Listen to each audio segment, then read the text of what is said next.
Miner in Arizona, welcome back. You're on with Phil and Matt. Hello. Yeah.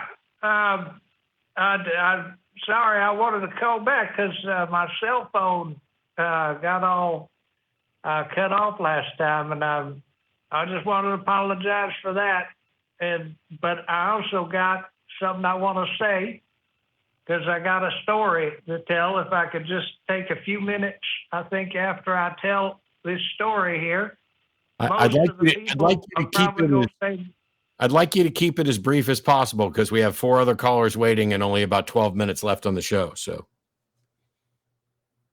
okay, yeah, I understand.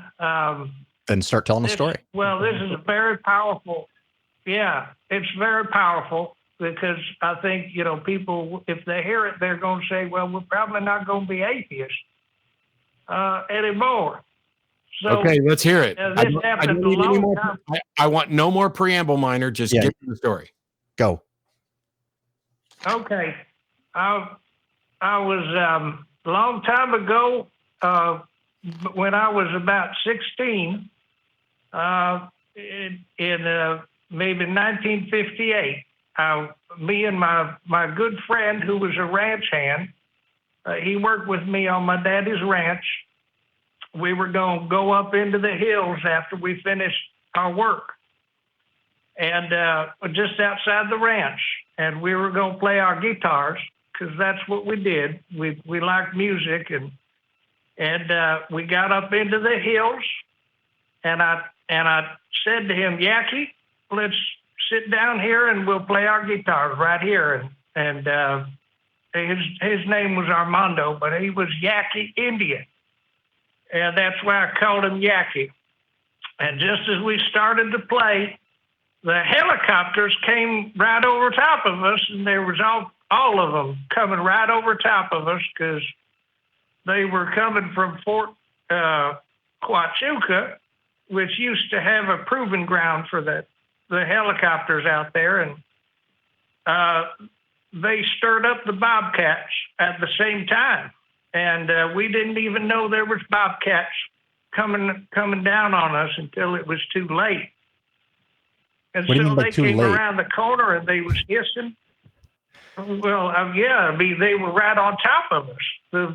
You survived it, though? Yeah, but, they were spitting and hissing, and I only had a moment, because they were scared of the helicopters, and they looked like they were going to tear right through us. So I turned to Yaki and I said, "Yaki, I'm going to have to kill these Bobcats." And I had my rifle with me. I put it on the ground so I could play my guitar, and I tumbled off the log and I come up with my rifle to shoot the Bobcats. And that's when I saw it. And I turned to Yaki and I said, "Yaki, that was God." And he said, "Yeah, I know it was." What was because God? Both a helicopter? God is a helicopter? No, when I came up with my rifle to shoot him, we both saw, Yaki and me, we both saw that the Bobcats had been turned into a rock, and that's how we were saved. It was an honest to God miracle. And that's a true story. Miner, how old are you again? I forgot. 71. I'm 70. Yeah, this was way back when, maybe 1957 or 50. I was asking how old you were. No, now. Yeah, right now I'm 78, but that was when I was just a young boy, way back. Okay.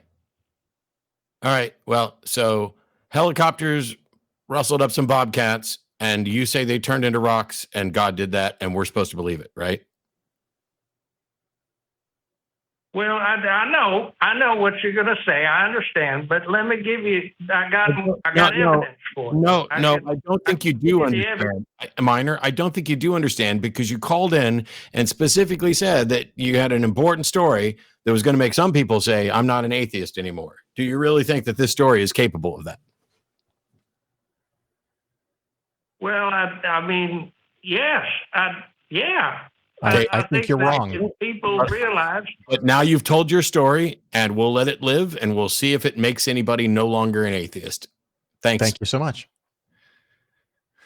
It's a common refrain that people will call, and sometimes they even say that God told me to call, and they're pointed out that God should have prepped you better. Oh, yeah.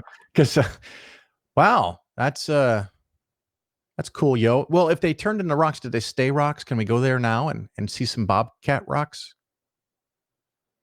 That'd be kind of neat. I mean, if there was like 6 Bobcat rocks, I'd be impressed. I don't believe him. I don't believe in, it's one of those things where, you don't want to be rude and say, oh, you're a fake caller. You're a prank caller. Yeah. That's what I'm convinced is going on here. And I'd already done the math, and he needed to be over 80 given the numbers that he did, but it was all approximations.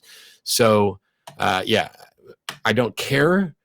Honestly, I was waiting for a punchline. That's one of the stories my dad would tell. And when there's a joke. Yeah.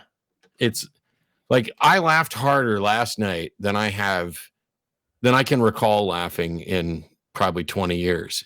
And it's a clip. I'm not going to post it, but I mean, I'm pretty sure if you went on YouTube and you just searched for Buddy Hackett Tonight Show duck joke, I think I laughed harder at that than anything I'd heard in forever. It was just brilliant.